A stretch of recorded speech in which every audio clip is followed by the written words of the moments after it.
Well, let's cross now live to our reporter Aldrin Sampear, who's in the capital Nairobi, to catch up with him with the latest. A very good evening to you, Aldrin. I guess everybody is waiting with bated breath. The opposition still do not want to be part of this process, saying that unless they get access to those computers, they're not having anything to do with it. Well, Peter, after a marathon meeting that they've had with the IEBC, they have now indicated that the IEBC is not budging to their demands, and they've decided that they will not be party to the declaration that is expected to be announced probably in the next few minutes. We see that the President Uhuru Kenyatta's aide has also has also sent out a tweet indicating that President Uhuru Kenyatta will deliver a televised address, and we are standing here in this room, and this is where that address will be taking from. That address will be happening from. Just to speak about what NASA said earlier on, they've indicated that they will not be going to court, although the NASA says that the IEBC has indicated to them that go and raise your concerns in court, do whatever you want to do. They've said that NASA, that they've gone the route of going to the courts, and they will not go down that route again.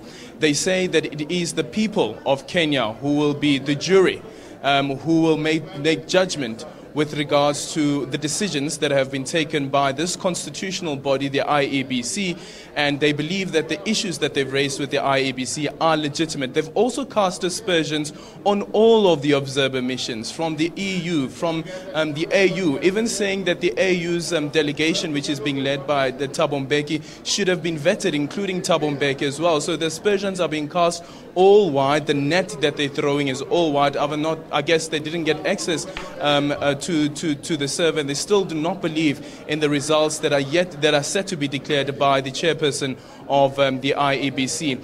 Outside the KICC conference, where we're at the moment, a number of Jubilee supporters have come out in their numbers, celebrating already, waiting for this declaration to take place. But of course, looking at the numbers that you've tallied out, the numbers that you've given out as well, it's quite clear that Uhuru Kenyatta is the victor. And Raila Odinga wasn't part of this later press briefing that was given by NASA, although he had indicated about 2 days before that the results have been cooked, that the results have been altered.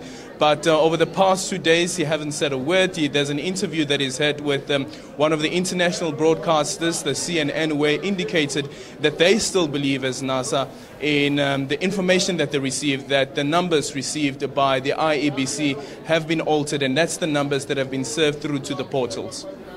So, Aldrin, I guess the concern here is 44% of Kenya's electorate are behind the Raila Odinga. And if he doesn't go to court, which is the only recourse he has really to challenge these results, and he says that the people will be the jury, could that be misinterpreted as incitement? That's the issue with regards to this, and sitting down as journalists and trying to interpret even his body language and trying to interpret the decisions that NASA have taken. For instance, yesterday we were called to a press briefing. That press briefing was supposed to be at around 9 o'clock, 10 o'clock. Didn't happen. 8 hours later, that's only when that press briefing took place, and we were all expecting Raila Odinga to be addressing us. But it wasn't him who addressed that, it was the other party officials who addressed us. So it almost seems as though that he is distancing himself from these decisions that are being taken by NASA. Today, he arrived at the IEBC Center for the first time. For the first time that he was there at the IEBC Center's, the IEBC's telecenter, and one of the questions that was popped by our foreign editor Sophie Mukwena, asking him how he's doing, he said, "I'm very happy," but his posture told a different story. He told the story of a man who feels defeated or looks defeated and who is clearly angry. But what recourse does he have if he does not go the court route? And one can only believe or suggest that if somebody says that the jury will be the public, the jury is Kenyan people, does this not mean incitement? Remember that a similar statement had been made even during the first press briefing that NASA gave. And they said that at this moment we call on Kenyans to remain calm. However, at some point we may call on them on mass action. That certainly does seem as though that it is a call to incitement. As it stands at the moment, I was looking at some visuals coming out of Kibera, which is a stronghold of NASA, and people were already protesting.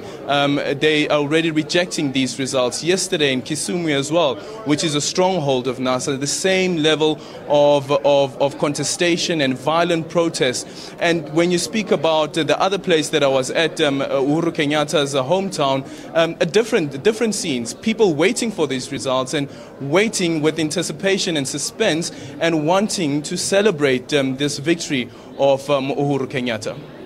Aldrin, is there any indication, other than just the objections of the opposition party, have any of the observers or anybody seen anything that might indicate that these elections have been misstated or compromised in any way? Is there anything independent of what the opposition is claiming come through at all of noteworthy?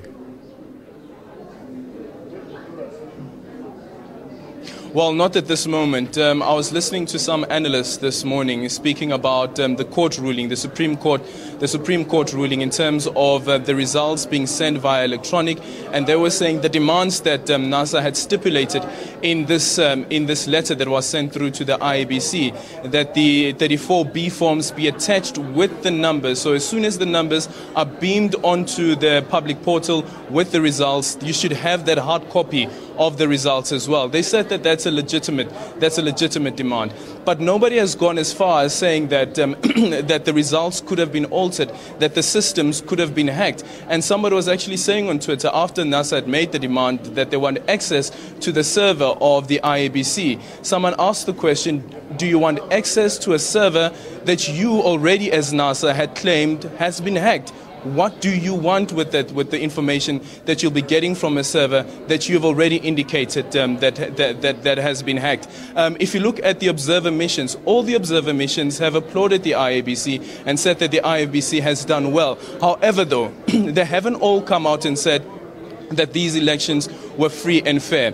They gave out a preliminary report and said that only after the declaration of the results will they come out and say whether the elections were free and fair. All they are saying for now is that the elections were peaceful and credible. Lots of questions have been raised around the issue of peaceful, that how do you say that the elections were peaceful when there have been so many people killed so far? So far, 4 people killed, 2 people we understand have been shot and killed by the police, who have now confirmed this. Now, how do you say that those elections are peaceful if you have incidents of that nature?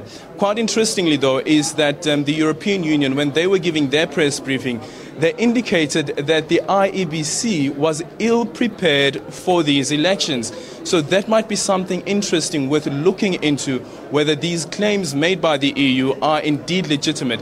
But if you compare what the EU had said about these elections and compare to what the other observer missions have said with these elections, they are far apart. The observer missions, most of them indeed, are quite happy with the role that the IEBC has played in terms of ensuring that these elections are credible. But whether they are free and whether they were fair, that's another debate.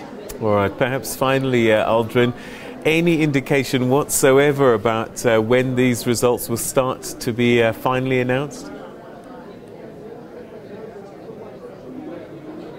Well, we actually expected the results to have been announced about 45 minutes ago. It was supposed to have been half past 7 Kenyan time. However, though, still no results that are out. The press briefing hasn't started from the IABC's electoral center. But the confirmation, though, is indeed that the results would be announced today.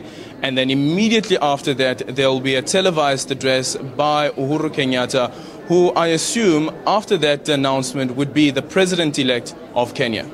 All right, Aldrin Sampear, thank you very much indeed for that update, and we'll cross back to him a little bit later on once those results are come in. Hopefully we'll catch all of that for you live, but at what time is anybody's guess at this stage. But what is not a guess is that we'll have more news for you after this.